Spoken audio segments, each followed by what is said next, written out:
De pares pobres i amb mitges soles, a molta honor vindria al món. Un món humil, més no mesquí. Recorde encara la casa clara on jo nasquí.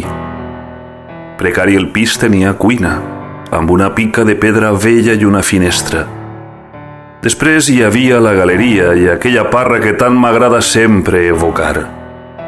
L'embarronat corcat, dolent, i un colomer buit, en desús, dalt el comú. Plàcides prades de les teulades, d'això en vindria la melangia anys endavant i més d'un cant. El paisatge l'honren estables, comuns, corrals i fumerals. Per fer més fi també algun pi i cociols d'alegres flors. Hi ha de precari clavells, geranis, roses intactes i fulles magnes. Al menjador molta claror i ben poc més. Per les parets unes pintures de criatures inesperades. Donzelles llargues de llargs cabells i mariners, reblertes cines, remotes illes, ocells i barques, estranyes canyes. M'excitaria la fantasia aquell mural càndid i estrany. Després, l'amplària greu de la sala, un ambient de cos present, i l'adjutori del dormitori on em van fer fill de forner i em varen traure el dia 4 de cert setembre del càlid ventre. Molt festejat pel veïnat, a poc, amb llet de pot i sopes d'all, em vaig criar. Tinc la nostàlgia d'aquella casa, del món aquell, què li hem de fer? No em preocupe, és l'únic luxe que em puc permetre, i a fer punyetes.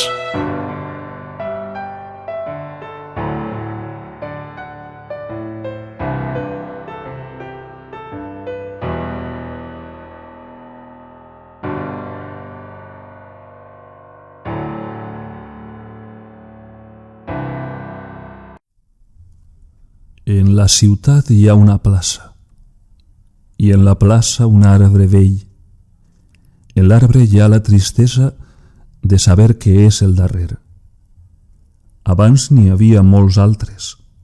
Ara tan sols queda ell com un record que s'apaga entre el ferro i el ciment.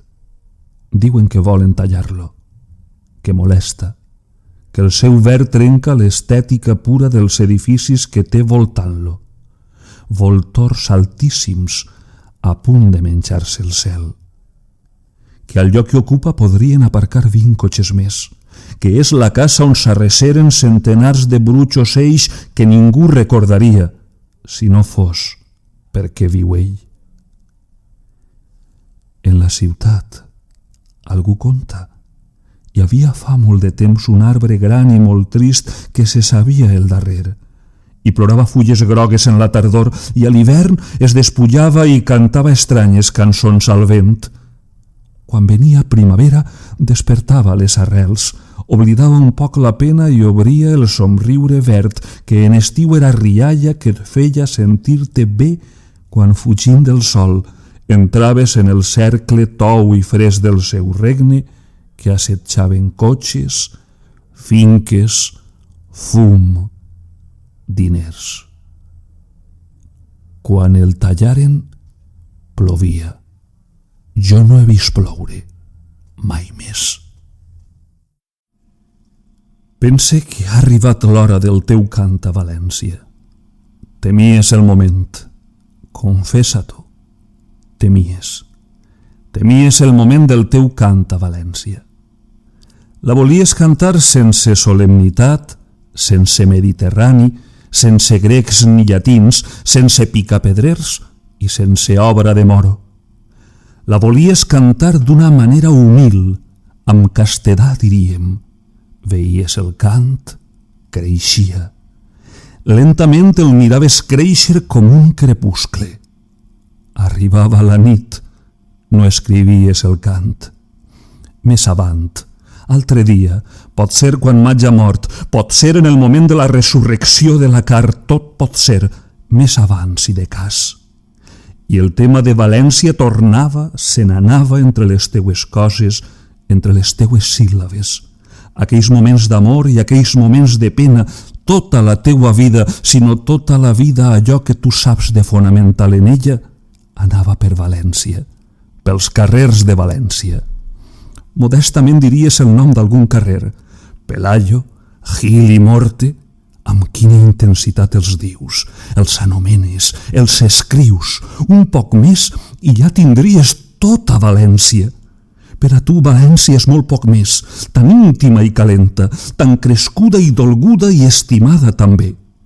Els carrers que creuava una lenta parella, els llargs itineraris d'aquells dies sense un cèntim a la butxaca, algun antic cafè, aquella lleteria de Sant Vicent de Fora, la casa que estrenàreu en estrenar la vida definitivament, l'alegre veïnat, el metge que buscava una nit a deshora, la farmàcia de guàrdia, a València, València, el naixement d'un fill, el poal ple de sang, aquell sol matiner, les torres dels serrans amb aquell breu color inicial de geranis. Veus des del menjador, per la finestra oberta, Benimaclet-ací, en ja veus Alboralla, escoltes des del llit les sirenes del port. De bon matí arribaven els lents carros de l'horta. Els xiquets van a l'escola. S'escolta la campana veïna de l'església. El treball, el tenaç amor a les paraules que ara escrius i has dit sempre des que et varen parir un dia a Burjassot. Com mamares la llet vares mamar l'idioma, dit siga castament i amb perdó de la taula. Ah, València, València, podria dir ben bé a tu, València meua, perquè evoque la meua València o evoque la València de tots els vius i els morts, de tots els valencians.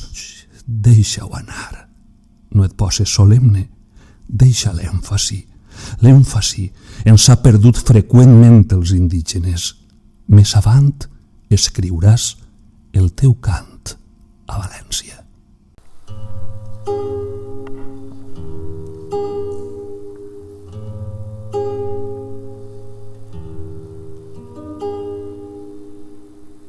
Dentro de los oídos, ametralladamente, escucho los tendidos galopes de los caballos de almífores perdidos en la noche.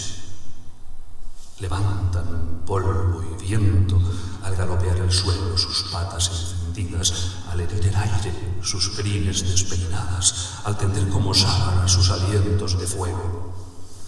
Lejanos, muy lejanos, ni la muerte los cubre, desesperan de furia hundiéndose en el mar y atravesándolo como delfines vulnerados de tristeza.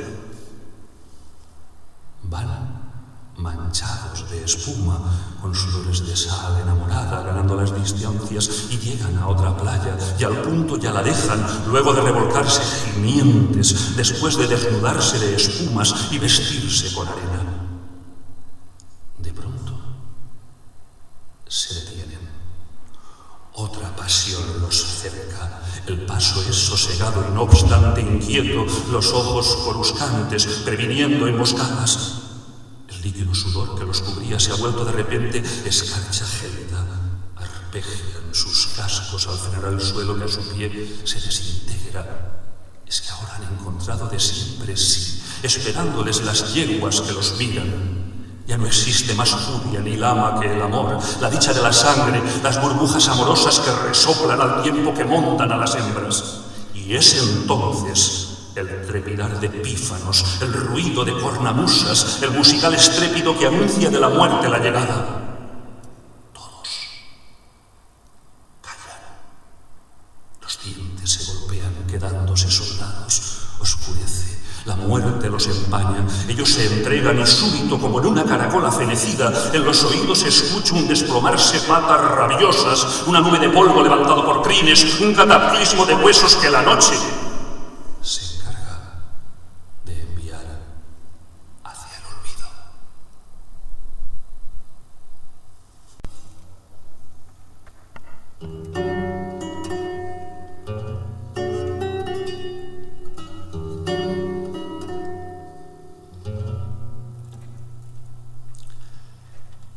El meu amor consisteix a mirar les pastilles dels frens del teu cotxe sense que tu te n'adones, a entrar quan t'estàs dutxant amb qualsevol excusa, actuar com un actor de cine, fins i tot quan fas de roïn, a fer-te saber com que m'agrada l'olor del gesmil i obligar-te a olorar-lo cada vegada que t'ho dic, a ampliar totes les teues fotos, a fer-te proposicions indecents com cosir-me un botó i fer-ho de manera irresistible, a celebrar els teus aniversaris encara que a tu et sàpiga mal, a regalar-te brillants, una manera sensata dirant de demostrar amor que reverteix en forma de corbata, a clavar-te mà, sense demanar permís, sense cap dret, però amb la teua inestimable col·laboració, a acompanyar-te sempre al metge, a desitjar altres dones sense que tu te n'adones, a comparar els seus punts amb el teu, per exemple, a no fer res per satisfer aquest desig, a enutjar-me pensant que tots et miren el cul, a resistir-me que em consideres teu per sempre, a mossegar-me la llengua quan sóc a punt de dir-te-ho, a recordar-te a priori, no a posteriori, a respectar-te infraganti, a fer-me respectar, a no dedicar-te poemes, a dedicar-te la vida, a no donar-me mai per satisfet i a intentar fer-te feliç mentrestant.